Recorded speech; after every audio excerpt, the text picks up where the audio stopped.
세월 지진처럼 덮쳐오나 주의 품 따뜻해 내 생명 안전해 십자가 높이 내 심령 빛나네 성령님 어디에든 자유평화 주시오니 내 속의 축복은 주 사랑뿐이네.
내 사는 날이 속히 지나고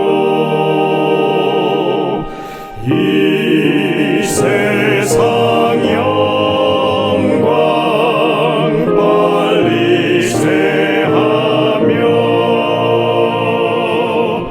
이 천지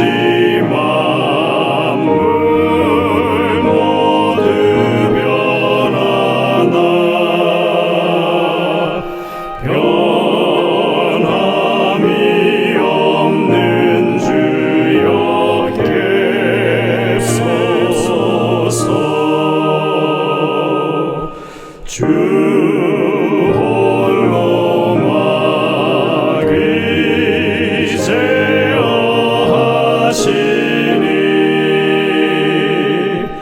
때마다 계심 요기합니다.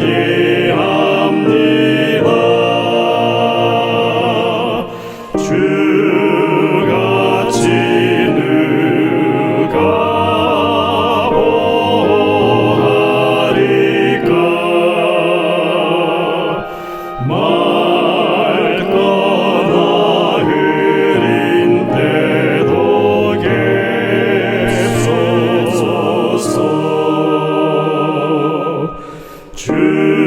주께서 나와 함께 계시면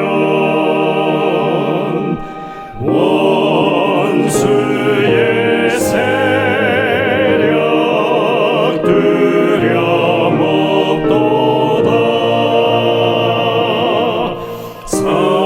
사망의 손이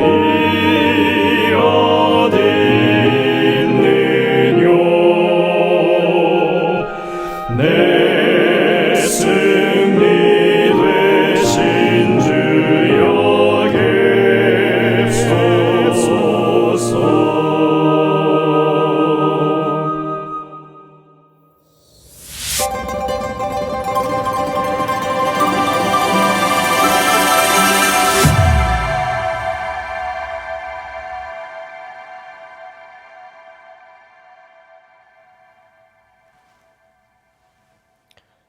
성도 여러분들 안녕하십니까? 이제 2023년 사경의 첫날 모임을 시작하도록 하겠습니다. 이제 함께 찬미를 부르면서 이 성회를 열어가도록 하겠습니다. 처음에 부르실 찬미는 232장 찬미입니다. 달고 오묘한 그 말씀, 혼성중창의 찬양 인도로 함께 부르시겠습니다.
셈이로다.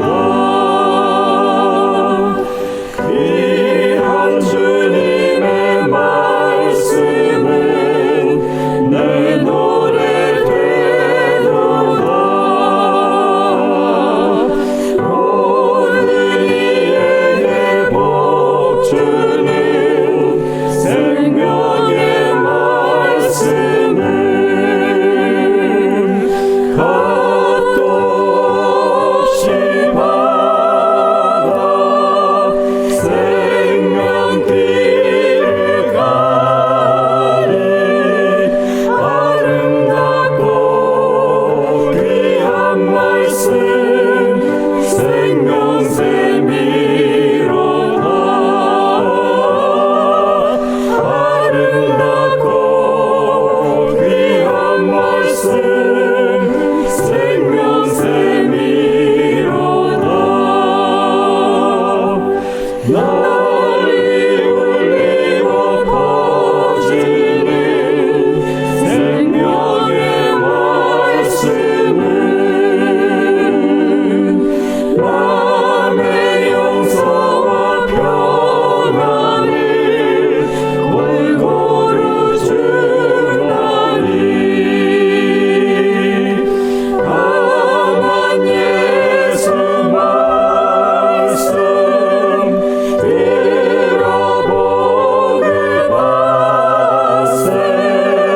아름답고 귀한 말씀 생명샘이로다.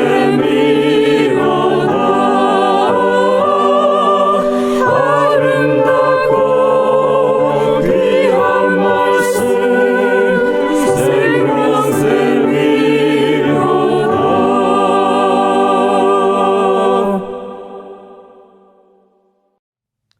이어지는 찬미는 183장 찬미입니다. 만유의 주제. 이 찬미 혼성중창의 인도로 함께 부르도록 하시겠습니다.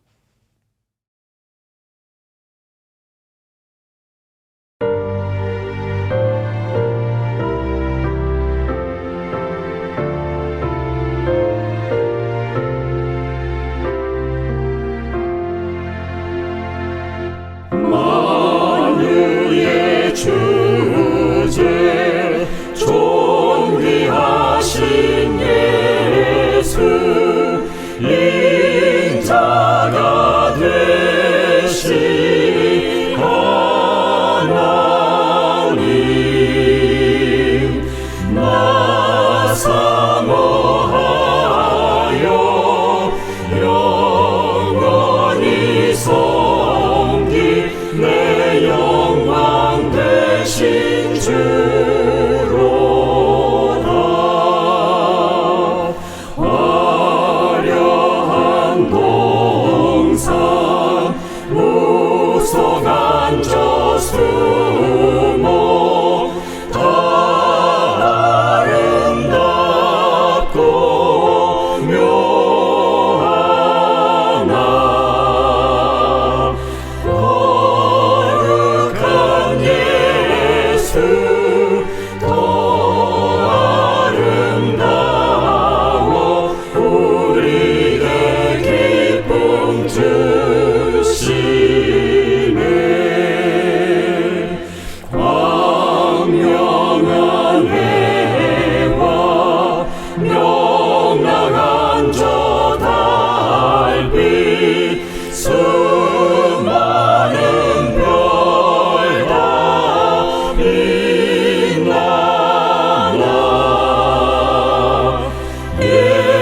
예수의 빛은 더 찬란하여 참 비교할 수 없도다. 다음에 부르실 찬미는 413장입니다. 인자한 주님의 앞에. 이 찬미 혼성중창의 인도로 함께 부르도록 하시고요. 이제 찬미에 이어서 김재석 장로님의 기도가 있겠습니다.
힘드신 주님을 찾아 가까이 가보지고 주님의 선하신 뜻을 만방에 펴고지고 주님을 내 맘에 그려 가까이 가고지고 언제나 주님을 믿고 가까이 가고지고.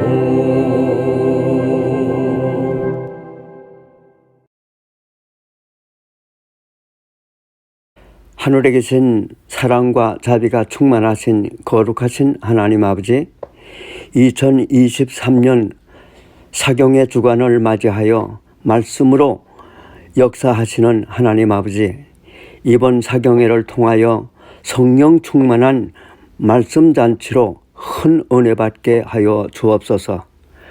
험악하게 변화해가는 세상 속에서도 하나님의 기록된 말씀 따라 우로나 좌로나 치우치지 아니하고 정도를 따라가는 세리소스 교회 믿음의 형제들 에게 도와주시옵기를 기도드립니다.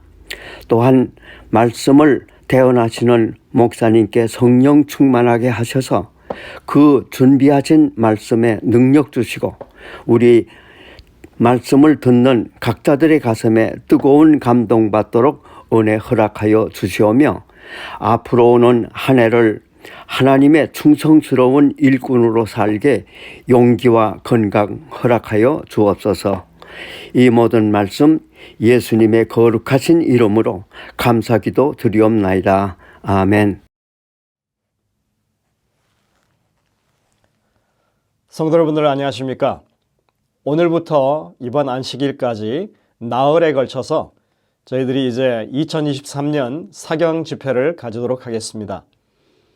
한 해를 기도 주일로 시작하고 또 이렇게 말씀을 가지고 함께 은혜를 나누는 이런 귀한 시간을 가지게 된 것이 참으로 좋은 일이라고 생각합니다. 지난 10일 기도회 때도 여러분들이 많이 참여하시고 또 하나님의 은혜를 크게 누리셨다고 생각이 되고요. 이번 이 사경 집회에도 정말 하나님의 크신 말씀의 축복이 우리 모든 성도들에게 함께 하시기를 간절히 기원합니다. 이번에 저희들이 강사로 모시는 목사님은 나성중앙교회를 섬기시는 김순태 목사님이십니다. 목사님께서 특별히 이 바울 서신에 아주 해박하시고 또 깊이 있는 말씀을 많이 이렇게 전하고 계신데 저희들이 이번에 빌립보서의 말씀을 통해서 함께 은혜를 나누게 되겠습니다. 여러분들 이번 기회를 통해서 더 깊은 이 바울과 같은 믿음을 여러분들의 삶에 되새기게 되시기를 간절히 바랍니다.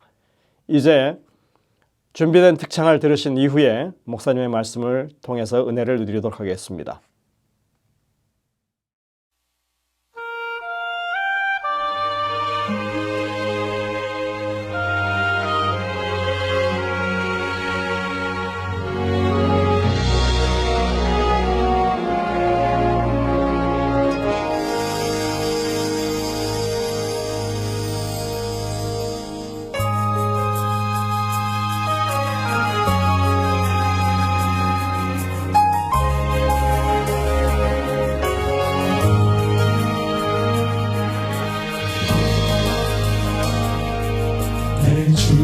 주님께서 말씀하시기를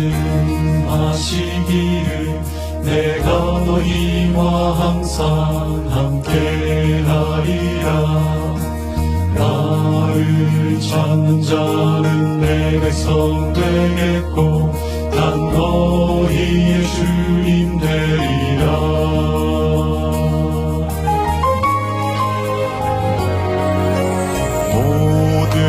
눈물을 다 씻기심에 사망이 없겠고 해통함과 고통은 사라지리. 이전 것들은 다 지났네. 복이 되신 주님 말씀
분 되시네.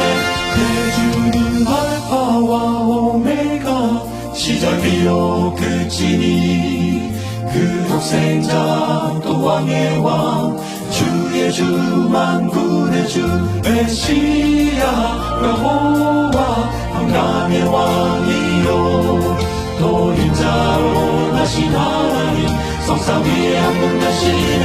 내 주는 알파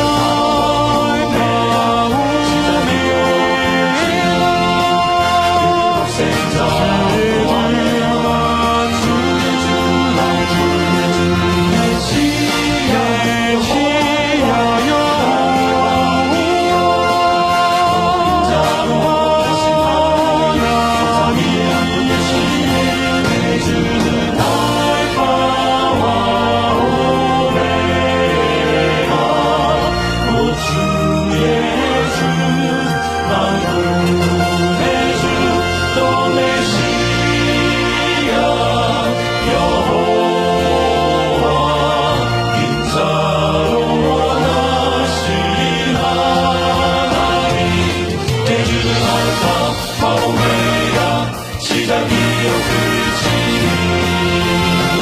그 독생자 왕의 왕, 주의 주 만군의 주 메시아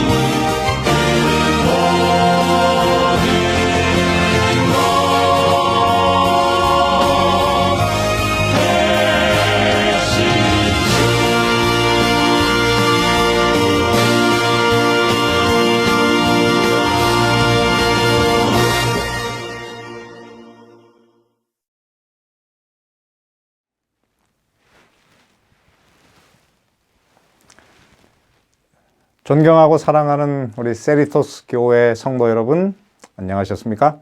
희망찬 2023년 새로운 한 해가 시작되었습니다.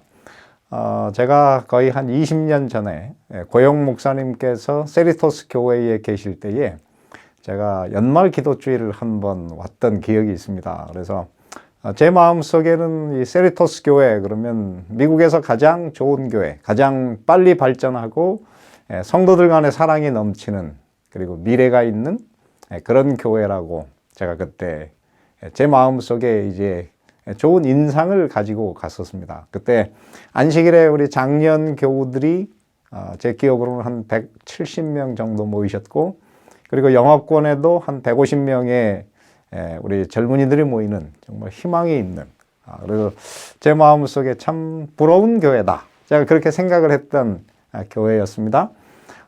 그리고 이제 우리 김휘상 목사님은 저희 뭐 고등학교 후배지만 친구 같은, 그리고 재주가 참 많은 그런 목사님이죠. 여러분들이 잘 아시는 대로 노래도 잘하고 방송 장비도 잘 다루고 또 공부도 참 잘한 그런 목사님이었습니다. 그래서 사실은 저희 교회에, 우리 나성중앙교회에 우리 김희상 목사님을 좀 강사로, 이번 사경의 강사로 모시고 싶어서 제가 먼저 좀 서로 교환해서 하자 그렇게 했습니다. 그래서 뭐 제가 오늘 여러분들에게 드리는 말씀, 이번 한 주 동안 드리는 말씀에 대해서는 큰 기대를 하지 마시고, 제가 여러분들의 그 좋은 목사님을 우리 나성중앙교회에 가서 잘 쓰도록 그렇게 하겠습니다.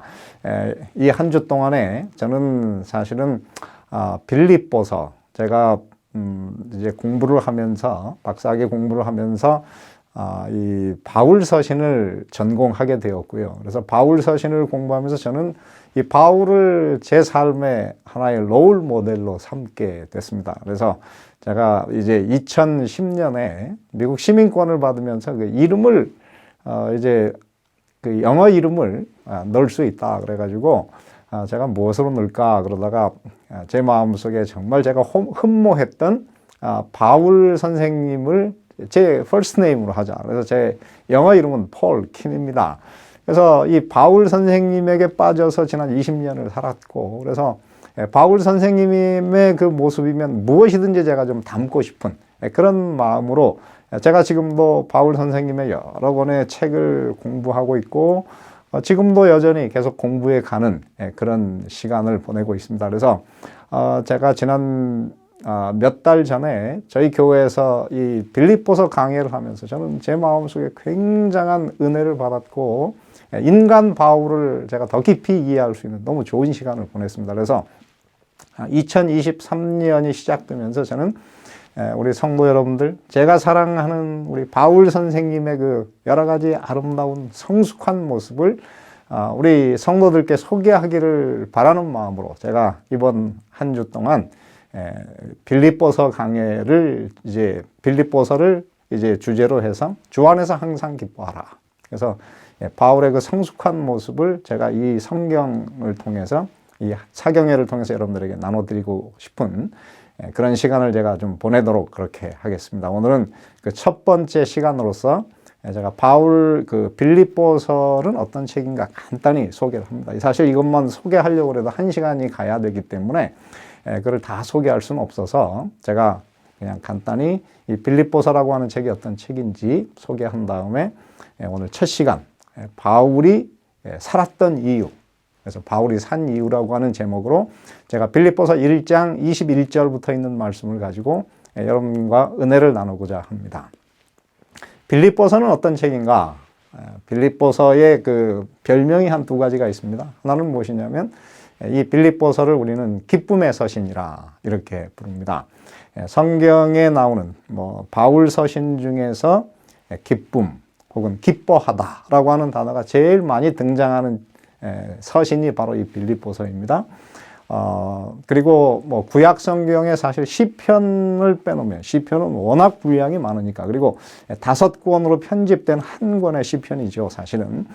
그러나 이거는 불과 4챕터밖에 되지 않는데 이 빌립보서 안에 기쁨 혹은 기뻐하다라고 하는 단어가 16번 등장하는, 그래서 이 빌립보서를 주석하는 모든 분들은 빌립보서는 기쁨의 서신이다 그렇게 이야기를 합니다. 그리고 그 빌립보서를 기록한 곳이 어디냐면 사실 로마 감옥이었어요. 그리고 이 빌립보라고 하는 교회가 사실은 생기게 된 것도 바울이 빌립보 감옥에서 그가 고난당한 중에 하나님께 기도하고 찬미하다가 그 소리를 들은 간수가 그곳에서 예수님을 알기 원하는, 어떻게 하면 내가 구원을 받을 수 있습니까? 하면서 그가 이제 그 온 가족과 함께 침례를 받으면서 이 빌립보 교회가 이제 든든하게 서기 시작했습니다. 그래서 빌립보라고 하는 그 교회가 바울의 기쁨 때문에 시작되었고, 바울이 이 글을 쓰면서 고난 중에 있는 빌립보 교인들을 위로하면서 그가 쓴 것이 무엇이냐면 기쁨에 관한 것입니다. 그래서 빌립보서 안에 이 바울은 기쁨은 그냥 기쁨이 아니고 초인적인 기쁨, 세상에 줄 수 없는 하늘이 주는 그 기쁨을 오늘 이곳에 소개하고 있습니다. 그런데 참 이해할 수가 없죠. 어떻게 감옥 속에서 그렇게 기뻐할 수 있을까? 근데 바울이 여기서 그냥 기뻐하는 것이 아니고 빌립보서 여러 군데 말씀을 보면 바울은 거의 이 기쁨이라고 하는 단어를 2번이나 이것을 반복해서 사용하고 있습니다. 그 이유는 이 바울이 이 빌립보서를 쓰는 그 당시에 그의 마음속에는 기쁨이 흘러 넘치는 경험이었습니다. 그래서 빌립보서 1장 18절에도 나는 기뻐하고 또한 기뻐하리라 그렇게 쓰고 있고, 빌립보서 2장 17절 18절에 보면 한 문장에 기쁨이라는 단어가 4번 나와요. 만일 너희 믿음의 재물과 섬김 위에 내가 나를 전제로 드릴지라도 나는 기뻐하고 너희 무리와 함께 기뻐하리니 이와 같이 너희도 기뻐하고 나와 함께 기뻐하라. 그래서 바울이 이 기쁨이라는 단어를 반복해서 쓴 것을 보면 그냥 이 기쁨이라고 하는 것이 이 세상에서 우리가 기뻐하는 그런 정도의 차원을 훨씬 뛰어넘는, 감옥 속에서도 주체할 수 없는 그런 기쁨을 오늘 여기서 얘기를 하고 있습니다. 빌립보서 3장 1절에도 끝으로 마지막으로 나의 형제들아 주 안에서 기뻐하라 그러면서 빌립보서 4장 4절에서도 같은 얘기를 반복하죠. 주 안에서 항상 기뻐하라. 내가 다시 말하노니 기뻐하라. 그래서 저희는 이 빌립보서를 공부하면서 이 어두운 세상의 이 종말 시대에 기뻐할 일이 별로 없는 이 세상에서 우리가 어떻게 바울의 명령대로 주 안에서 항상 기뻐하며 살 수 있을 것인가? 그거를 이번 기회에 배우게 될 것입니다. 그런가 하면 이 빌립보서에 대해서 이 고든 피라고 하는 그 학자가 있습니다. 이분은 사실은 이 헬라어를 너무도 잘하는 헬라의 아주 대가였고, 또한 이분이 쓴 그 고린도 전서라고 하는 책은 지금도 이분이 쓴 이 고린도 전서에 관한 주석 중에서 지금도 최고로 여기는 그런 대작을 쓰신 분입니다. 근데 이분이 이 빌립보서에 관한 주석책을 한 권 썼습니다. 근데 그분이 이 주석책을 쓰면서 뭐라고 그 제목을 썼느냐면은 빌립보서는 우정의 서신이다. 그래서 The Epistle of Friendship. 그래서 이것을 본 따가지고 어떤 분들은 이 빌립보서를 뭐라고 제목을 줬느냐면 친구에게 보내는 서신. 이렇게 제목을 붙여 넣습니다. 이 빌립보서는 이 바울 선생님, 그 교회를 세운 바울 선생님과 그 다음에 이 빌립보 교인들, 이 교인들 간에 가장 따뜻한 그런 관계가 형성되어 있는, 성경에 나오는 모든 교회 중에 목회자와 교인들 간의 관계가 가장 따뜻하고 아름다운 교회가 바로 이 빌립보서입니다. 그래서 이 빌립보서를 통해서 우리는 글쎄요, 이번에 아마 이 문제는 4일 동안 이 빌립보서를 해야 되기 때문에 다 다룰 수는 없어요. 그러나 이 바울 서신을 통해서 우리는 목회자와 교인들 간에 어떻게 이렇게 따뜻한 관계가 형성될 수 있을까? 이 문제를 늘 생각하면서 우리가 살아야 될 것입니다. 그래서 이 빌립보서에 나오는 그 바울이 이 빌립보 교인들을 부르는 그 용어들 자체가 굉장히 사실은 아주 놀라운, 어떤 면에서는 그것을 연애 편지에다 지금 쓴다고 해도 별로 손색이 없을 만한 대단한 그런 호칭들이 많이 나와요.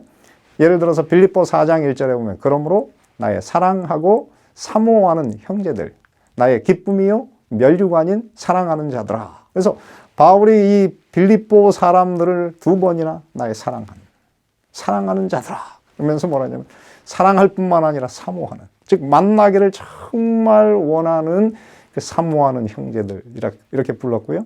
또한 그곳에 뭐라고 부르느냐면 이 빌립보 교인들은 나의 기쁨이요 나의 멸류관 이렇게 불렀는데요. 제가 책들을 찾아보니까 이 그리스도인의 부부관계에 관해서 쓴 책 중에 그 제목을 뭐라고 쓴 책이 있느냐면 My Joy, My Crown. 그래서 나의 기쁨, 나의 멸류관. 그래서 마치 그 연인을 향해서 부르는 것 같은 그런 그 호칭이 이 빌립보서에 사용되고 있습니다. 그래서 나의 기쁨, 나의 멸류관. 교인들에 대한 바울의 사랑이 얼마나 깊었는지, 얼마나 이들이 서로 좋은 관계를 유지하고 있었는지 이 책을 통해서 우리가 생각을 해보게 될 것입니다. 사실은 이 빌립보서를 우리가 공부해야 되는 6가지 이유가 있습니다만 시간이 없어서 다 말씀드릴 수는 없어요. 그러나 제가 이 빌립보서를 선택한 이유는 사실 여기에 있습니다. 그것은 제가 이 바울 서신을 공부해 보니까 이 바울의 그 성숙한 인간적인 면이 가장 잘 드러나는 책이 바로 이 빌립보서이다. 그래서 이 빌립보서에서 우리는 무엇을 배우느냐면 우리는 어떻게 그리스도인으로서 바울처럼 그렇게 성숙한 그런 그리스도인이 될 것인가. 제가 그것을 이제 이번 기회에 이 빌립보서를 제가 선택한 가장 중요한 이유입니다. 그리고 그래서 저는 이 빌립보서를 뭐라고 부르는가? 이제 광산이다.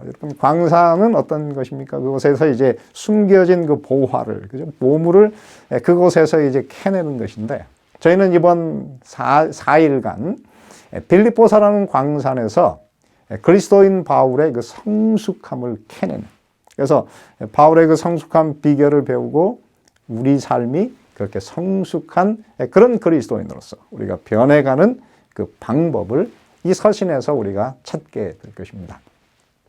자, 이제 그러면 이 빌립보서라고 하는 것은 무엇이냐? 바울의 그 좌우명이 가장 잘 드러나 있는 그런 책 중에 하나입니다. 그래서 오늘 본문이 바로 빌립보서 1장 19절부터 26절인데요. 여기 이렇게 기록되었어요. 이것이 너희의 간구와 예수 그리스도의 성령의 도우심으로 나를 구원에 이르게 할 줄 아는 고로 나의 간절한 기대와 소망을 따라 아무 일에든지 부끄러워하지 아니하고 지금도 전과 같이 온전히 담대하여. 이제 저희가 이제 본문을 읽을 텐데 여기서 무슨 단어가 계속 반복되는지 한번 보시기 바랍니다. 여기 보면 살든지 죽든지 내 몸에서 그리스도가 존귀하게 하려 하나니 이는 내게 사는 것이 그리스도니 죽는 것도 유익함이라. 사실 제가 이 본문을 선택한 이유가 바로 여기에 있습니다. 여기 보면 1장 21절 지금도 전과 같이 온전히 담대하여 살든지 죽든지 내 몸에서 그리스도가 존귀하게 되려 하나니 이는 내게 사는 것이 그리스도니 죽는 것도 유익함이라. 그러면서 그 다음에 이렇게 썼네요. 그러나 만일 육신으로 사는 이것이 내 일의 열매일진데 무엇을 택해야 하는지 나는 알지 못하노라. 내가 그 둘 사이에 끼었으니. 즉 삶과 죽음 사이에 지금 끼어서 어느 쪽으로 갈지 자기가 정확하게 알지 못한다. 이렇게 지금 쓰고 있어요. 그래서 늘 이 죽음이 자기의 죽음의 그림자가 가까이 있는 그런 상태에서 사는데요. 이 바울이 그 다음에 이렇게 썼어요. 차라리 세상을 떠나서 그리스도와 함께 있는 것이 훨씬 더 좋은 일이라. 바울의 죽음을 훨씬 더 좋아하는 그런 상태입니다. 그러면서 이렇게 쓰네요. 그렇게 하고 싶으나 내가 육신으로 있는 이것이 너희를 위하여 더 유익하리라. 내가 살 것과 너희 믿음의 진보와 기쁨을 위하여 너희 무리와 함께 거할 이것을 확실히 아노니 내가 다시 너희와 같이 있으므로 그리스도 예수 안에서 너희의 자랑이 나로 말미암아 풍성하게 하려 함이라. 자, 오늘 이 말씀이 이제 오늘 본문인데요. 이 말씀에서 지금 계속 반복되는 단어가 무엇입니까? 사는 것. 산다라고 하는 표현이 여기 사실은 4번 나옵니다. 그리고 죽는 것. 그 죽는다는 단어가 2번 나오고요. 그리고 사실 죽는 것과 동일한 표현이 뭐냐면은 세상을 떠나서 그리스도와 함께 있는 것이라는 표현이 나온 것을 보면 오늘 이제 사도 바울이 지금 삶과 죽음의 그 중간 지점에 서 있다. 이렇게 지금 이야기를 하고 있는 것입니다. 그러면서 오늘 이곳에 보면은 바로 이 바울이 지금 하고 있는 이 얘기를 우리가 한 장의 그림으로 본다면 어떻게 이것을 요약할 수 있을까? 제가 이제 인터넷을 찾아보니까 이런 그림이 있습니다. 이 지구가 지금 사실 그렇지 않습니까? 너무 많은 사람이 있고 그 다음에 환경이 오염되어서 본래는 아름답고 생명이 넘치는 곳이었지만 죽어가는 것이 점점 늘어나는. 그래서 삶과 죽음이 한 그림에 이렇게 묘사가 되어 있는데 이것은 사실은 이 빌립보서 오늘 우리가 읽은 이 말씀을 요약하는 대단히 중요한 그런 아주 똑같은 글입니다. 저는 그렇게 봅니다. 그래서 여기 보면 삶과 죽음 이 두 가지가 공존해 있는 그런 책입니다. 그러면서 사도 바울이 오늘 이곳에 이제 쓰는데 여러분 우리가 이 땅에서 신앙을 하는 이유가 과연 무엇입니까? 신앙을 하는 이유가 뭐 여러 가지가 있을 겁니다. 하나는 하나님의 도움을 받기 위해 우리가 이 땅에서 살다 보면 우리의 힘으로 해결할 수 없는 너무나 많은 문제들이 생깁니다. 그럴 때 우리는 하나님께 부르짖고 기도함으로 하나님의 참으로 기적적인 도움을 우리가 늘 발견하게 되는 것입니다. 그 다음에 또 하나는 우리 마음의 수양을 위해 이 죄된 세상에 살다 보면 마음이 자꾸만 강팍해지잖아요. 그래서 강팍해지지 않고 부드러운 마음을 유지하기 위해서 우리가 이 신앙을 예수님을 믿습니다. 그런가 하면 이 이민 생활이 얼마나 외롭습니까? 저도 미국에 살지만 뭐 대부분의 저희 형제 자매 어머님까지 다 한국에 계시고 미국에는 뭐 혈혈단신 저 혼자뿐입니다. 그래서 참 외로운데 만약에 이 교회를 오지 않는다고 하면 너무 외로워서 살 수가 없을 것입니다. 그래서 이곳에 와서 우리 같이 교제를 하고 우리가 이민 생활 이제 이 교회에 와서야 비로소 한국말을 할 수 있고 한국 음식을 먹을 수 있고 서로 얘기도 할 수 있는 참 그런 그 외로움을 해결하기 위해서 우리가 교회에 다니지 않습니까? 그런가 하면은 이 미국에 사는데 자녀 교육이 사실 너무 어렵습니다. 그래서 이 자녀라 여러 사람들이 같은 고민을 가진 사람들이 뭐 어린이반도 만들고 그다음에 영어 교회도 만들어서 우리 자녀 교육을 위해서 우리들이 이 땅에서 애들을 잘 기를 뿐만 아니라 하늘에 데려가기 위해서 우리가 이 교회를 다니고 있습니다. 그러나 사실은 이 교회를 다니는 가장 중요한 이유는 바로 우리는 다 죽음을 사실 비껴 나갈 수가 없는 사람입니다. 그래서 우리가 이 신앙을 하면서 우리에게 불현듯 언제 다가온다 하더라도 이 죽음을 우리가 담담히 맞을 수 있고 죽음을 맞을 뿐만 아니라 죽음 후의 그 사후 죽은 후의 세계를 준비하기 위해서 우리가 신앙을 하는 것입니다. 그래서 여러 가지 이유가 있지만 사실은 죽을 때에 이 죽음에 대해서 우리가 참으로 두려움 없이 이것을 준비된 상태로 우리가 이제 이 죽음을 받아들이는 그런 상태에 이르기 위해서 신앙을 합니다. 그래서 제가 책을 찾아보니 여기 보면은 Dying Well, 잘 죽기 뭐 이런 책도 있고요. 그 다음에 어떤 분은 이런 책을 썼습니다. The Art of Dying Well, 잘 죽는 예술. 그렇습니다, 여러분. 이 사람이 이제 나이 들어서 죽을 때에 어떻게 얼마나 아름답게 죽을 것인가. 이게 뭐 믿는 사람뿐 아니라 믿지 않는 모든 사람들이 공통적으로 가지고 있는 대단한 주제입니다. 2주 전에 저희 교인 한 분이 돌아가셨습니다. 뭐 처녀 39살에 남편을 사별하고 혼자서 세 아이들을 잘 키우셨는데요. 이분이 이제 나이가 90이 넘으시고 이제 92세에 돌아가셨는데 얼마 전부터 이분의 기도의 제목은 하나님, 제가 죽을 때에 고통을 거의 당하지 않고 짧게 고통당하다가 그리고 소망 가운데서 잠들게 해주십시오. 이렇게 간절히 기도했는데 정말 이분이 나중에 암에 걸려서 암이 전신에 다 퍼졌는데 그것을 딱 발견한 다음에 채 2주가 안 돼가지고 고통을 크게 느끼지 못한 채 이분이 주 안에서 잠드셨어요. 그래서 오늘 이 땅에서 오늘 사는 가장 중요한 이 신앙을 하는 이유 중에 하나는 바로 이 죽음을 잘 맞기 위해서 그리고 그 사후의 세계를 우리가 준비하기 위해서 신앙을 하는 것입니다. 이 미국에서 나온 책 중에 이런 책이 있습니다. On Death and Dying. 이분은 이제 스위스 출신의 미국인인데요. 엘리자베스 퀴블러 로스라고 하는 사람인데요. 이분이 수백 명의 그 말기암 환자들을 돌보게 됐어요. 그래서 그들을 죽어가는 그 모습을 잘 관찰하면서 보통 사람이 이 죽음을 받아들이는 5단계가 있다고 그래요. 그래서 이게 사실은 그 이 분야에 관해서는 아주 고전. 그래서 뭐 이걸 기초로 해서 영화도 만들었고 많은 그 논문들이 죽음이라고 하는 그 죽음을 받아들이는 단계에 대해서 글을 쓸 때 이분의 글을 인용하지 않고는 사실은 그 논문을 쓸 수가 없는 그런 대단히 중요한 책인데요. 이분이 죽음이라고 하는 이 말기암 환자들이 자기가 죽어가는 사실을 암에 걸렸을 때 걸렸다는 것을 알게 될 때 제일 처음 반응하는 것은 무엇이냐? 부정. 그래서 검사했는데 당신이 암입니다. 치료할 수 없습니다. 그러면 제일 먼저 그들의 마음속에 어떻게 해요? 아니야, 그럴 리가 없어. 이렇게 부정을 한대요. 그래가지고 이제 다른 병원에 가서 다시 검사해보고 또 검사해보고 몇 번 검사하지만 결국은 이제 자기가 죽을 암에 걸렸다라고 하는 것을 이제 알게 되는 그런 상태가 돼요. 그래가지고 처음에는 부정을 하는 것입니다. 두 번째는 분노가 생긴대요. 아니, 내가 이렇게 참으로 큰 죄를 짓지 않고 이 땅에 살았는데 하나님, 어떻게 나에게 이러실 수가 있습니까? 이렇게 분노가 생긴다 그래요.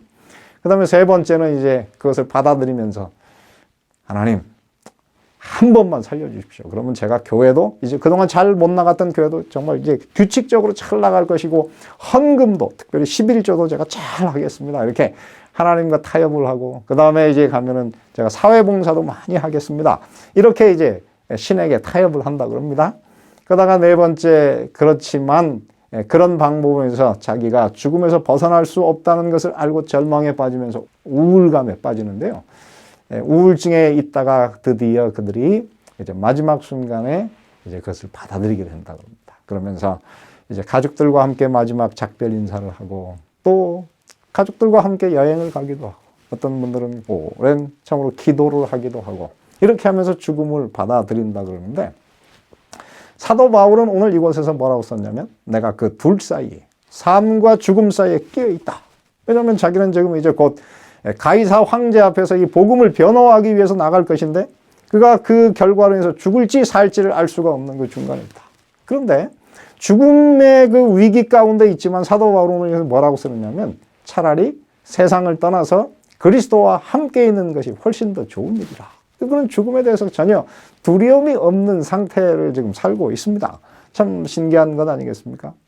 저는 제가 목사로서 이제 여러분의 그 마지막 죽어가는 분을 만났어요. 제가 위생병원에서 옛날에 이제 한 분의 돌아가시는 장면은 지금도 잊지 못합니다. 미국에서 이제 돈을 많이 벌었어요. 그러나 암에 걸렸다는 것을 안 다음에 이분이 그 형이 아주 독실한 재림교회 우리 교회 장로님이셨어요. 그래가지고 이분이 형한테 얘기를 듣고 이제 나도 이제 하나님을 믿어야 되겠다. 그리고 기왕 그렇다면 내가 한국에 가서 치료를 받겠다. 그래가지고 위생병원에 입원을 하셨는데 그분은 사실은 예수님을 믿으면 자기가 이 질병에서 하나님께서 자기를 낫게 해주실 거라고 생각을 하고 사실은 그 위생병원에 이제 입원을 하셨습니다.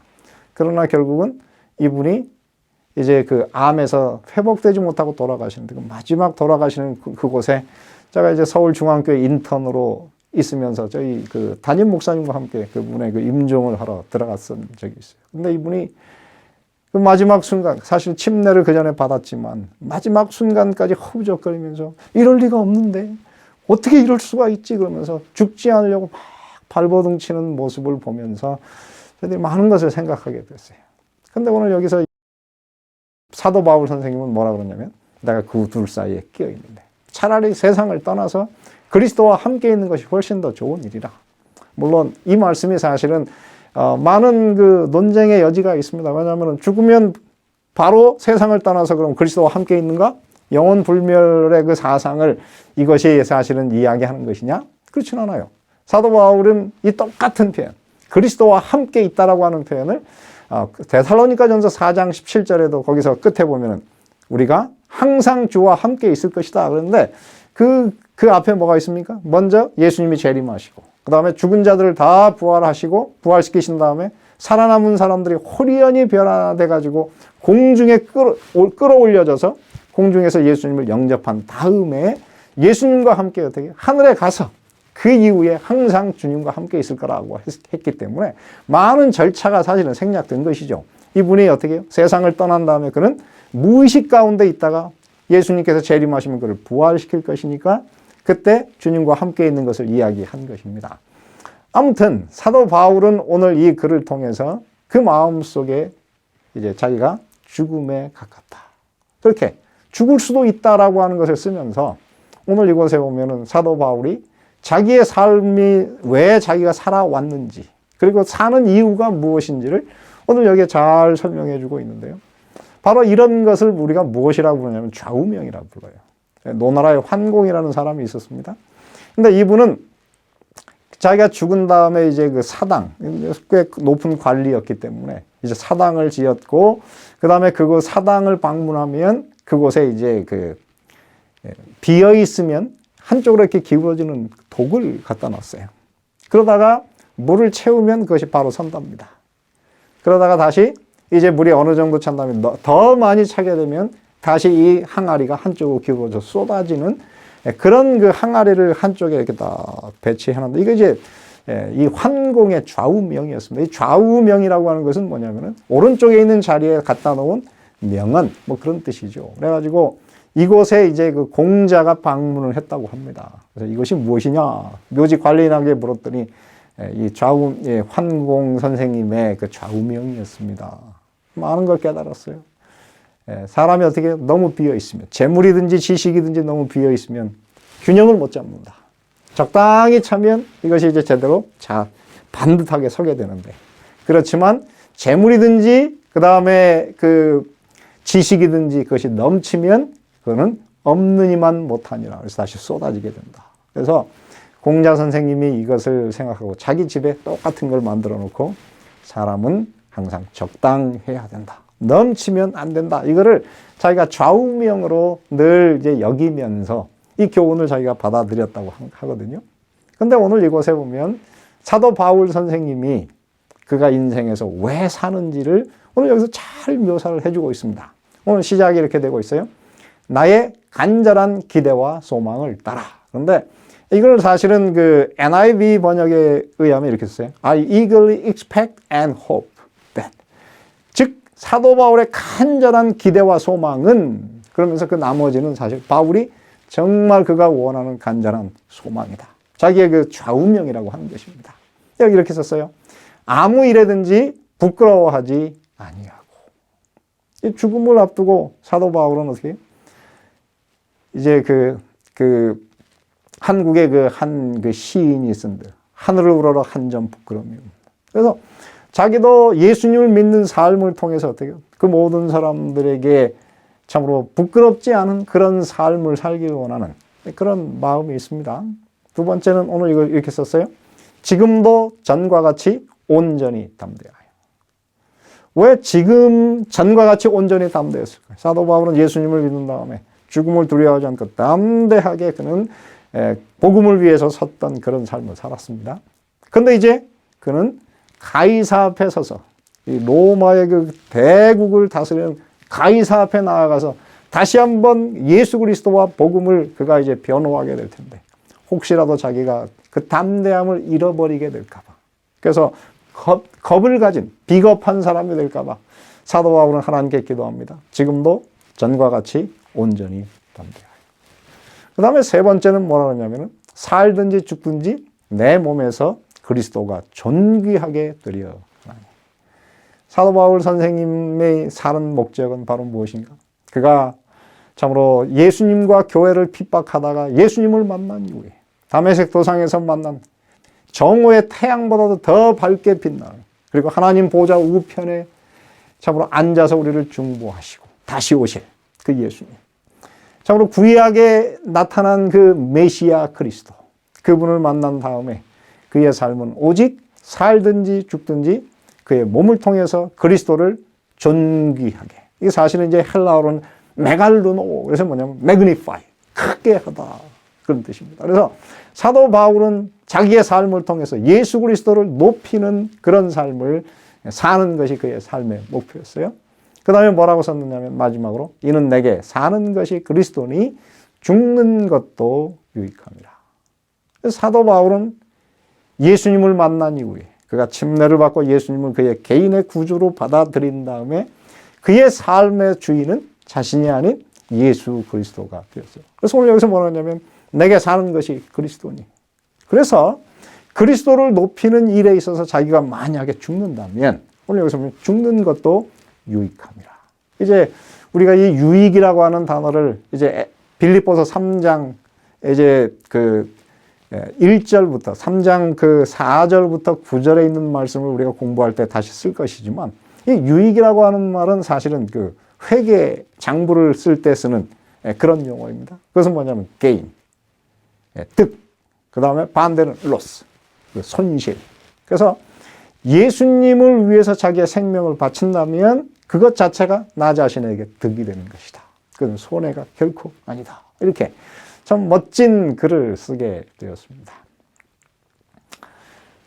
바로 여기에 나오죠. 빌립보서 3장 9절. 그러나 무엇이든지 내게 유익. 유익이라고 하는 것이 바로 득이 되던 것을 내가 그리스도를 위하여 다 그 다음에 해로 즉 손실로 여길 뿐더러 또한 모든 것을 어떻게 해요? 해. 그 다음에 이것은 뭡니까? 실로 여김은 내 주 그리스도 예수를 아는 지식이 가장 고상하기 때문이라. 내가 그를 위해서 모든 것을 잃어버린다. 이 잃어버린다는 단어가 바로 해의 손실에 대한 동사입니다. 그래서 여기 말하자면 그 실에 관한 용어가 여러 번 나오죠. 그 다음에 뭐냐면 실일 뿐만 아니라 그것이 무엇입니까? 배설물. 여러분 화장실 갔다 온 다음에 여러분 그 배설물을 귀히 여기시는 분이 아무도 없고 즉시 플러시해서 내보내는 것처럼 그가 그렇게 한때 좋아했던 그렇게 귀중하게 여기던 것을 예수님 만난 이후로 그는 어떻게 다 그것은 해한 것이 되었어요. 그래서 사도 바울은 뭐냐면 내 주 그리스도를 아는 지식이 가장 고상하고 좋은 것이기 때문에 그 외의 모든 것, 이 지식을 얻는데 방해가 되었던 그의 과거에 그 좋았던 모든 것들은 다 실이요 배설물이 되었는데 그 이유가 무엇입니까? 목적은 딱 하나. 그리스도를 얻고. 이게 이제 위에 나오는 그 유익, 득이라고 하는 단어의 동사입니다. 그래서 그는 그리스도를 얻는 것이 그의 삶에서 가장 소중한, 자기의 가장 유익한 것이라고 그렇게 썼어요. 그 안에서 발견되려 함이니 내가 가진 의는 율법에서 난 것이 아니요 오직 그리스도를 믿음으로 말미암은 것이니 곧 믿음으로 하나님께로서 난 의라. 사도 바울 선생님은 예수님을 만난 다음에 예수님의 그 매력에 빠졌고 예수님을 닮는 일이 자기의 삶의 가장 중요한 삶의 목표가 되었고 어떤 상황에서든지 자기가 죽든지 살든지 그리스도를 존귀하고 높이는 것이 그의 삶의 좌우명이 되었던 것입니다. 저는 이 2023년의 새해를 시작하는 우리 세리토스 교회 모든 성도 여러분들에게 한 가지 참으로 당부를 드립니다. 여러분, 우리 세리토스 교회는 과거에 참으로 영광스럽고 많은 사람들이 모이는 모든 사람들이 부러워하는 그런 교회였습니다. 그런데 어떤 이유로든 지금 그 영광이 다 흩어졌는데요. 이 과거의 영광을 회복할 수 있는 그 길이 무엇이겠습니까? 그것은 바로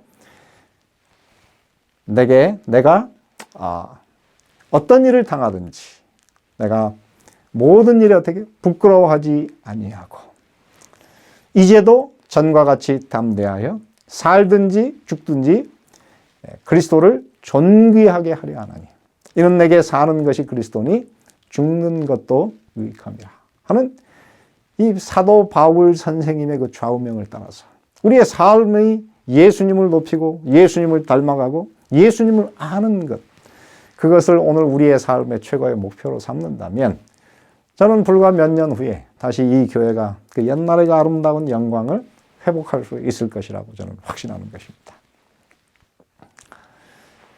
엘렌 화이트 여사는 바로 내게 사는 것이 그리스도니라고 하는 이 말이 얼마나 중요한 것인지를 이렇게 기록하고 있습니다. 그 후로 그리스도는 그에게 모든 것이요 모든 것 안에 있었다. 이 말은 사실 굉장한 표현입니다. 사도 바울이 뭐라냐면 Christ is all and all in all. 제가 이 바울의 글을 보면서 예수님은 모든 것 안에 있는 모든 것이다. 이 표현이 너무 아름답고 그 깊이를 제가 다 이해할 수 없고 얼마나 이것을 어떻게 하면 더 잘 설명할 수 있을까. 제가 지금도 사실은 고민하는 것인데 사도 바울은 그런 엄청난 글을 썼어요. Christ is all and all in all.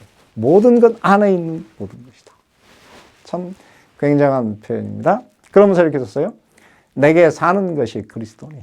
그게 바로 Christ is all in all. 그것이 바로 내게 사는 것이 그리스도니라고 선언하였다. 그 다음에 엘렌 화이트 여사가 쓰기를 이렇게 썼어요. 이것은 모든 성경 중에서 단지 몇 단어로 기독교인이 된다는 것이 무엇인지에 대한 가장 완벽한 해석이다. 다시 말해 오늘 우리가 진짜 예수님을 믿는 사람이 되었다면 그리스도는 모든 것이요 모든 것 안에 있는 것이다. 그 다음에 내게 사는 것이 그리스도니라고 하는 이 말을 할 수 있는 것입니다. 그 다음에 이렇게 썼어요. 이것은 완전한 복음 진리이다.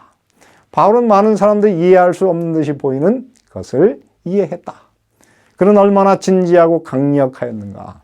그의 말은 그가 그리스도 안에 들어왔고 그의 전생애가 그의 주님께 매여 있음을 보여준다. 그리스도는 그의 생명의 주요 지지자요 근원이었다. 이렇게 멋지게 기록하고 있는 것입니다. 그러면서 시대의 소망에도 이렇게 쓰고 있습니다. 그리스도에게 가장 가까이 설 사람은, 다시 말해 구원받아 예수님 곁에 설 수 있는 사람은 거기 이렇게 썼어요. 이 땅에서 그리스도의 자기 희생적인 사랑을 가장 깊이 체득할 사람들이 될 것이다. 그러면서 엘렌 화이트 여사가 바로 이 그리스도의 희생적인 사랑을 우리가 가장 깊이 안다는 것, 경험한다는 것이 무엇인가? 이제 바로 오늘 우리가 쓰고 있는 바울의 좌우명을 그대로 옮겨 쓰고 있어요. 내게 사는 것이 그리스도니 죽는 것도 유익함이라. 살든지 죽든지 내 몸에서 그리스도가 온전히 존귀히 되게 하려 한다고 말하였다. 이렇게 쓰고 있는 것입니다. 그러므로 저는 오늘 이 마지막 시대를 살아가는 우리 참으로 이 세리토스 교회 모든 성도 여러분께서 우리의 삶에서 예수님을 높이시고 예수님을 존귀하게 하고 우리의 삶이 바로 예수님을 나타내는 그런 삶을 살았으면 좋겠습니다. 여러분 혹시 그 디트리 본회퍼라고 하는 사람을 아시는지 모르겠습니다. 이 사람은 1940년대에 이제 사실은 독일에서 히틀러에 의해서 처형을 당한 그런 그리스도인입니다. 행동하는 그리스도인이라고 그랬고 다른 곳에는 천재 신학자라고 했던 사람입니다. 독일에 있는 대부분의 모든 기독교 종파가 이 히틀러의 그 시퍼런 서술에서 다 타협하면서 이제 자기들의 그 생각을 다 거기에 맞춰갈 때 이 디트리 본헤퍼는 그렇게 하면 안 된다. 그래서 어떻게 하면 이 독일을 올바른 하나님의 나라로 바꿀 수 있을 것인가? 그것은 히틀러가 죽어야 된다. 그래가지고 몇 명의 사람과 함께 비밀 결사대를 조직해가지고 히틀러 암살을 계획하고 있었습니다. 근데 그 일을 참 놀라운 일이죠. 그 당시에 그 엄청난 군사력을 가진 그리고 그 참으로 그 군인들의 보호를 받고 있는 히틀러를 죽인다는 게 말도 안 되는 것인데 그러다가 그것이 실행되기도 전에 이제 체포가 되게 됐습니다. 그래가지고 이 사람은 이제 사형수로서 감옥에 들어가게 되는데요. 문제는 감옥에 들어갔지만 이 사람은 조금도 정말로 그것에 대해서 개의치 않고 죽음의 두려움이 없이 그 속에서 이제 함께 이제 감옥 생활을 하는 사람들을 모아놓고 매일 아침마다 예배를 드리고 그리스도의 그 기쁨이 그의 삶에 넘치는 그런 삶을 살았습니다. 그런데 이제 독일이 이제 소련과의 그 전투에서 지면서 이 독일의 그 히틀러의 독일이 점점 멸망에 가까워오자 히틀러는 자기가 죽을 것이 얼마 안 남았다는 것을 알고 난 다음에 먼저 바로 이 보네포를 사형시키라고 명령을 내립니다. 어느 아침에 갑자기 사형 집행하는 사람들이 바로 이 보네포의 그 감옥 앞에 섰어요. 아침 예배를 드리던 중이었는데 보네포는 그것을 딱 본 순간 자기의 마지막이 다가왔구나 하는 것을 알았대요. 그래서 그는 예배를 드리다가 중단한 다음에 그 감옥 감방 안에 있는 자기 동료들에게 이렇게 이야기했답니다. 동지 여러분, 나에게는 죽음이 왔습니다. 그러나 기억하십시오. 이것이 마지막이 아니고 시작입니다. 주님이 마련하신 아버지 집에서 다시 만날 때까지 여러분 안녕히 계십시오. 그런 다음에 얼굴에 천사와 같은 평안을 가지고 그 사형장을 향해서 나아갔는데 그때 그것을 본 사람들이 진술하기를 두려움이 전혀 없는 완전한 평안 가운데 죽음을 향해 나아갔다. 우리가 참으로 이 마지막 죽음이 이룰 수 있다면 얼마나 좋을까? 어떻게 그럴 수 있을까? 이 보네포는 예수님을 만난 다음에 내게 사는 것이 그리스도니 죽는 것도 유익함이라. 내가 살든지 죽든지 내 몸에서 그리스도가 존귀하게 되려 하나니. 이 보네포는 바로 바울과 같은 그런 마음, 그 예수를 만난 다음에 바로 예수님을 그렇게 존귀히 여기는 그런 삶을 살았던 것입니다.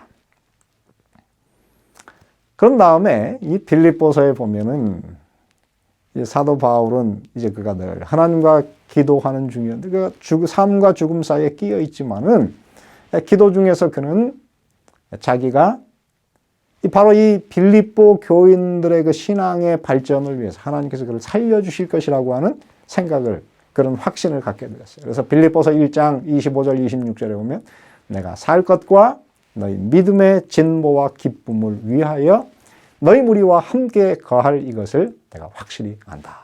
그래서 바울은 그가 산다고 하면은 왜 살아야 됩니까? 그런 바로 이 빌립보 교인들뿐만 아니라 그 당시에 이제 처음 세워진 많은 그 연약한 교회인 그 교회들의 믿음의 진보, 믿음의 발전을 위해서 하나님께서 자기를 살려주실 것이라고 하는 그런 생각을 했습니다. 저는 이 빌립보서를 읽으면서 너희 믿음의 진보. 그렇죠. 우리가 이 땅에 혹시 더 살아야 한다면 우리는 다른 사람들의 신앙의 성숙과 발전을 위해서 우리가 무엇인가 기여를 할 수 있는 그런 사람으로서 우리의 삶을 살아야 되는 것입니다. 특별히 빌립보서 1장 12절에 보면 사도 바울이 지금 로마 감옥에 갇혀 있는데 로마 감옥에 갇혀 있으면서 사도 바울이 이렇게 이야기를 해요. 형제들아, 나의 당한 일이 도리어 복음의 진보가 된 줄을 너희가 알기를 원하노라. 사도 바울이 로마의 그 쇠로 얻은 그 참으로 그 감옥과 같은 곳에서 살면서 그는 바로 이 로마의 그 시위대, 그 황제를 보호하는 시위대원이 늘 사도 바울을 감시하는 그런 속에서 복음을 전했는데요. 오늘 이 빌립보서에 의하면 바로 시위대에 있는 사람들 전체가 다 사도 바울을 통해서 예수님을 알게 되었다. 어떻게 그랬을까요? 그것은 사도 바울이 감옥에 있었는데 조금의 두려움도 없이 그 얼굴에 하늘의 기쁨이 넘치는 모습을 보면서 그 시위대원들이 바울을 지키다가 이상한 걸 발견한 거예요. 참 이상하지. 이 사람은 감옥에 있는데 어떻게 저렇게 평화로울 수 있을까? 기쁨이 넘칠 수 있을까? 소문이 나게 됐습니다.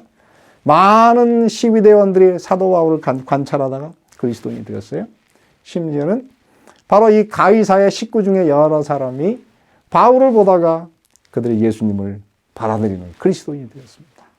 그러므로 저는 이 바울이 감옥 속에서 지금 그의 그 삶이 어떻게, 그가 말로 하는 것보다는 그의 생활의 감화가 얼마나 컸던지 많은 사람들이 바울을 보고 예수에게 매료되었고 복음이 진보가 되었고 많은 사람들이 구원 얻는 그런 역사가 일어나게 되었어요.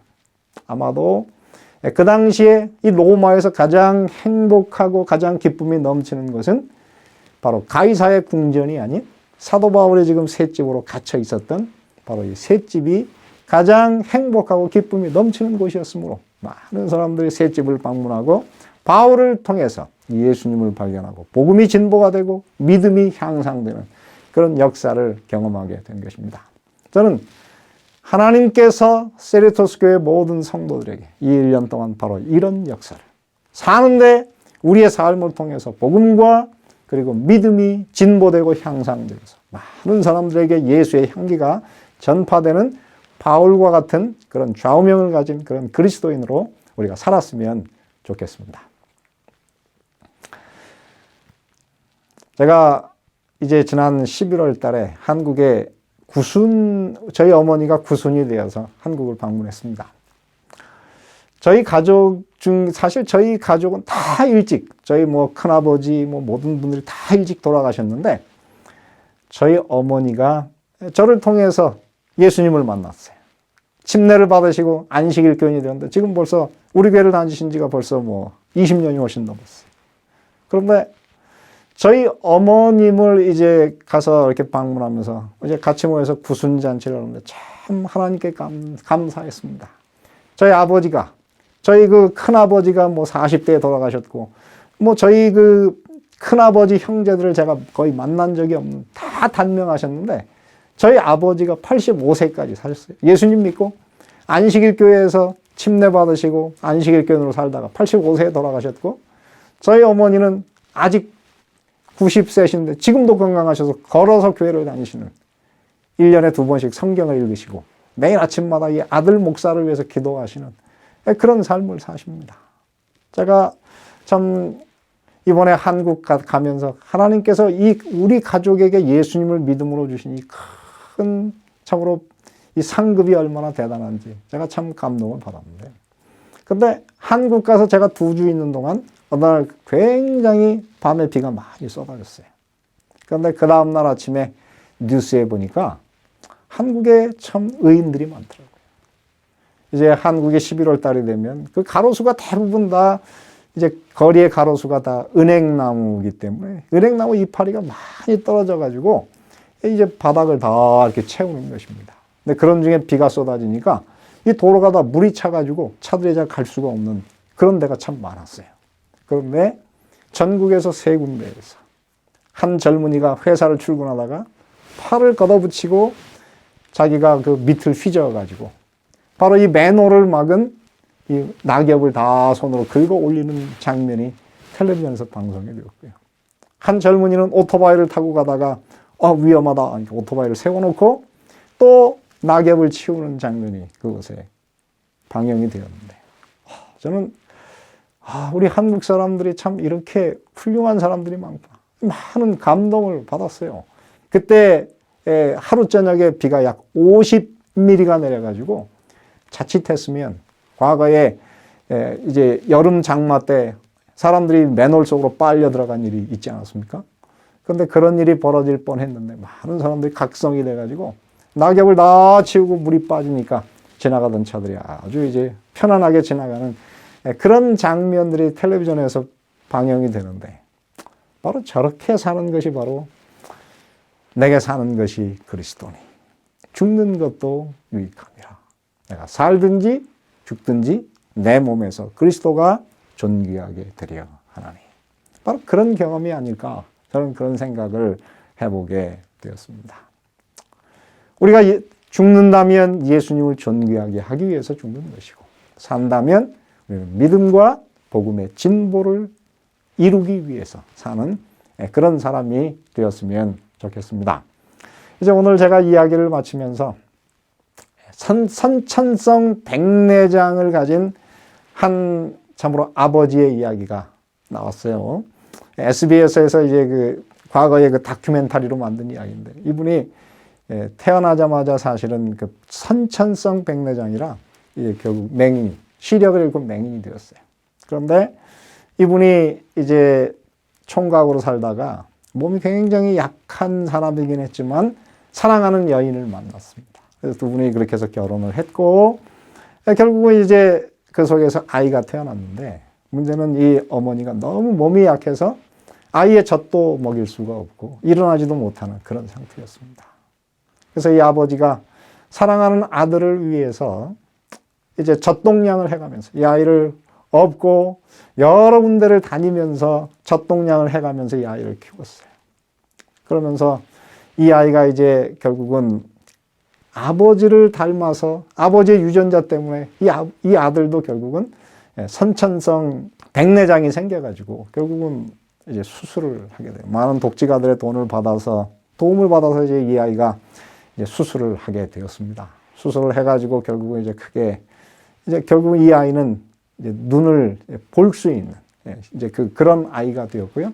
그래서 중학교까지는 그가 보통 아이들이 다니는 일반 초등학교에서 그가 공부를 하게 되었지만 불행히도 고등학교 때 가면서 한쪽이 완전히 실명이 되고 한쪽도 시력이 점점 떨어져서 시력이 0.2밖에 나오지 않는 그런 상태가 되었지만 이 아이는 참으로 맹인인 아버지를 바라보면서 자기가 좀 정말 좋은 사람이 되어야 되겠다. 공부를 열심히 해가지고 그 집에 한 벽이 다 학교에서 받은 상장으로 막 가득 채워진 그런 상태였습니다. 고등학교에 가서 결국은 맹인 학교로 이제 옮기게 되었고 그 맹인 학교에서 사실은 절망했지만 그곳에서 영어를 가르치는 한 선생님을 만났고 그 선생님이 그를 많이 격려하면서 꿈이 생겼어요. 자기도 바로 그 선생님과 같은 영어 선생님이 되어서 다른 맹인들에게 희망을 나눠주는 그런 사람이 되어야 되겠구나. 이렇게 해가지고 이제 그렇게 살아가는데요. 이제 이 아버지가 그 옛날 16년 전에 이제 자기를 어린아이로서 키울 때에 그 모든 그 육아하는 것들이 이제 그 SBS 방송에 방영된 그 필름을 이제 두 사람이 서로 앉아서 보는 그런 상황입니다. 근데 보는데 그 가운데 어떤 이야기가 있느냐면은 아버지가 아이를 이제 들쳐업고 다니는 모습. 그러면서 중간에 이 아이가 선천성 그 백내장 진단을 받아서 수술할 때 아버지가 극진히 돌보아주는 모습. 그리고 또한 아버지의 소원이 무엇입니까? 그랬더니 내가 보는 것입니다. 왜 그러십니까? 내가 사랑하는 이 아들을 내가 좀 눈을 뜰 수 있다면 이 아들이 어떻게 생겼는지 자기가 좀 보고 싶습니다. 그러면서 하는 말이 내가 정말 미안한 것이 하나 있습니다. 무엇입니까? 이 아들이 나를 닮아서 이 어린 나이에 정말 시력을 잃어버린 맹인이 됐다는 것이 너무 가슴이 아픕니다. 정말 미안합니다 하는 그런 내용이 쭉 나오는데 옆에 있는 그 아들 대건이가 그때는 이제 19살이 됐어요. 19살짜리 대건이가 말없이 눈물을 흘리고 있는 것입니다. 자기를 그렇게 사랑하는 아버지의 사랑 때문에 그렇게 고생하시면서 자기를 키워주신 그렇게 사랑하는 그 아버지에 대한 사랑 때문에 이 아들이 깊은 감동을 받고 아버지가 들을 수 없도록 혼자서 눈물을 흘리면서 있는 것입니다. 그랬더니 그 방영하던 그것을 찍던 PD가 아버지 대건이가 눈물을 흘리고 있어요. 그랬더니 그 아버지가 이렇게 잘 커놓고 왜 우니? 하면서 그 이야기가 막 쳐지고 있습니다. 그러면서 그 대건이가 자기 아버지의 이제는 손과 발이 되어서 아버지가 정말 하고 싶었던 일을 자기가 꼭 해드려야 되겠다. 이런 결심을 하게 되고 그 이제 참 선천성 백내장 맹인 아빠의 육아일기 16년 후에 그 마지막은 아버지가 그렇게 가보고 싶어하는 동해 바닷가에 아들이 아버지의 손을 잡고 함께 바닷가 근처까지 물이 들어오기 바로 전까지 가서 바다의 참으로 그 파도 치는 소리를 들려주는 이야기로 그 이야기가 맞춰지고 있습니다. 근데 그 밑에 댓글이 달려 있는데 그 유튜브 댓글에 이렇게 쓰고 있습니다. 세상에서 가장 훌륭하고 위대한 아버지. 이 대건이가 맹인이 되었지만 아버지가 없었다면 이 아이는 과연 어떻게 되었을까? 세상에 아마 존재할 수 없었을 것입니다. 아버지가 있었기 때문에 대건이가 훌륭한 청년으로 성장하게 된 것이죠. 오늘 우리가 이 땅에서 산다면 우리는 복음의 진보와 믿음의 향상을 위해서, 우리가 죽는다면 그리스도를 존귀하게 하고, 내게 사는 것이 그리스도니 죽는 것도 유익합니다.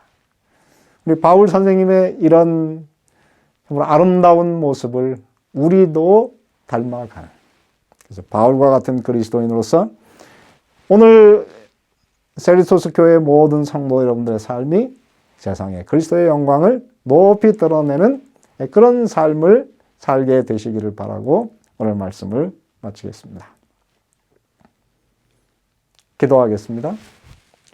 살아계신 하늘아버지, 주님께서 저희들에게 2023년을 맞게 하시고 또한 빌립보서의 말씀을 가지고 저희들이 함께 바울과 같은 성숙한 신앙인으로 되는 그 비결이 무엇인지를 함께 생각해 볼 수 있는 은혜를 허락해 주시니 감사를 드립니다.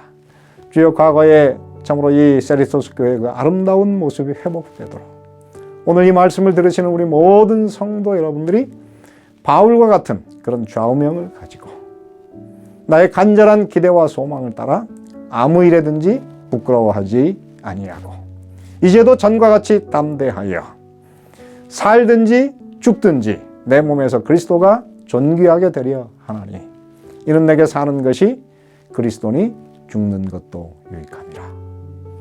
오늘 이 말씀이 우리의 삶의 좌우명이 되게 하셔서 우리를 통해서 그리스도가 존귀하게 되고 우리가 삶으로 복음과 참으로 믿음이, 많은 사람들의 믿음이 진보되고 향상되는 그런 결과를 낳을 수 있도록 은혜를 베풀어 주시옵소서. 그래서 우리 세리토스 교회가 과거의 아름다운 모습으로 속히 돌아가는 놀라운 역사가 있도록 은혜를 베풀어 주시기를 예수 그리스도의 이름으로 기도드리옵나이다. 아멘.